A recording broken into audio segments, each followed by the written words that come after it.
School van मध्ये एका ड्रायव्हरने मुलींना इनअप्रोप्रिएटली त्या ठिकाणी टच केलेला आहे, चुकीच्या ठिकाणी टच केलेला आहे।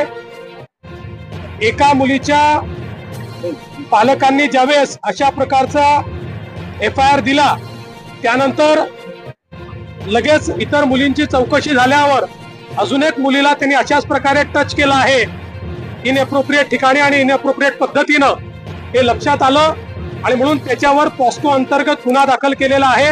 आणि आपल्याला माहिती आहे पॉस्को अंतर्गत अशा प्रकारचा जो ऑफेन्स असतो त्याला रेपच्या संज्ञेमध्ये त्या ठिकाणी पकडलं जातं आणि म्हणून तशा प्रकारचे ऑफेन्सेस हे त्याच्यावर लावलेले आहेत।